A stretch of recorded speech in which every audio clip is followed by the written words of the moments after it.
Hey, it's Anna Wolf. Thank you so much for taking time for yourself.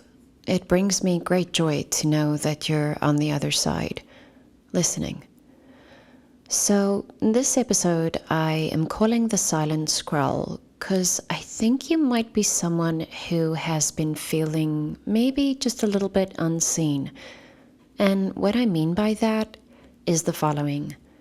Because I myself have asked this question more than once. Am I being seen even when no one says anything?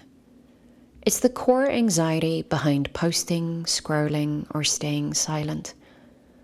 Creators wonder if their work lands. Quiet users wonder if their presence matters. Entrepreneurs wonder if their message is reaching people. I want to talk to you about the fact that we all participate in this thing, but we rarely examine it. Or maybe we do, in our moments with our friends and family. The silence on social media can sometimes be deafening. Why so many people scroll but don't comment. Why some voices are loud and constant, while others hover like ghosts in the feed. As always, I won't give you the answers. I'll give you better questions. So, sit back, relax. Every day, billions of thumbs flick past billions of posts. Most people don't hit like, don't try to comment. They see, they feel, and they move on. Psychologists call it passive consumption. Liking and commenting is active engagement, and active engagement costs something. A sliver of energy, identity, some extent of vulnerability. When was the last time you wanted to comment but didn't? What stopped you? Was it time? Was it shyness? Was it fear that your words wouldn't land right? Commenting feels public, even if it's a tiny heart emoji. It's an act of exposure. Our nervous system still registers risk in being visible. On social media, visibility carries social risk, identity risk, and effort risk. Social risk is being judged, misunderstood, and attacked. Identity risk, being labeled or pigeonholed. Effort risk, giving your time and energy to something that might not respond back. That's why so many stay quiet. It's not that they don't care. It's that they're protecting their emotional bandwidth. In a world where everything asks for attention, silence becomes self-preservation. But why do the loudest seem louder? There are individuals who seem to us like the loud voices, the constant posters, the always commenting profiles. A unique perspective is had when we speak of this loudness online. You see, it isn't necessarily confidence, it's sometimes a coping mechanism. Posting can be an attempt to claim space, to regulate anxiety, to feel seen. Some people use visibility as their nervous system's way of staying safe, while others use invincibility. Is the loudest person in the room always the most certain, or are they sometimes the most in need of validation? Algorithms reward loudness. They amplify comments, frequent posting, and controversy. So the platform itself tilts our perception. It makes it look like everyone is talking, when in fact a small group is making the most noise.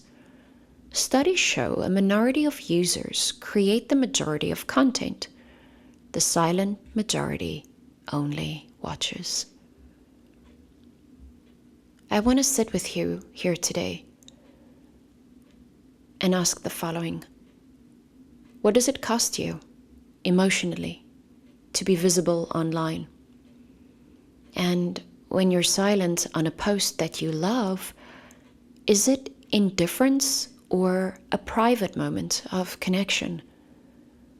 Are you protecting yourself from judgment or simply honoring your own bandwidth? When you see someone posting constantly, do you see confidence or a call for connection? What kind of online presence nourishes you instead of draining you? Am I posting to share, or am I posting to be seen? These questions aren't accusations. I feel like I'm kind of seeing them as mirrors. Silence can be its own form of engagement. The post you put up last week that only got 3 comments might have touched 50 people who simply didn't express it. DMs and whispered conversations happen outside the metrics. Inspiration spreads in unseen ways. So don't make the mistake for thinking that silence is absence. And don't mistake loudness for consciousness or consensus. So here, as we're sitting, you and I, the online world is a theater of nervous systems, each coping with visibility in their own way. Some shout, some whisper, and some watch quietly. If you're creating, please promise me this. I need you to keep creating. If you're consuming, be gentle with yourself. And when you do comment, let it be an act of generosity, not obligation. Thank you for sitting with me. And most importantly, thank you for sitting with yourself. Breathe deeply, stay curious, and remember, silence can be sacred, even online. I know you and I have moved from an old world into the new when it comes to social media. But know this, sometimes it is the loudest that are the most in pain and the most wanting to be seen. Not everyone is in that same emotional, energetic space. Taking a break from social media now and again will help you balance out your being, something that we all deserve. I think life is all about balance, and finding that for yourself is key. It is the only key of forming part of this new world. Until next time, thank you for joining me on this episode of Anna Wolf in the Cabin. Remember to subscribe, leave a comment, and share. Thank you for checking in with yourself.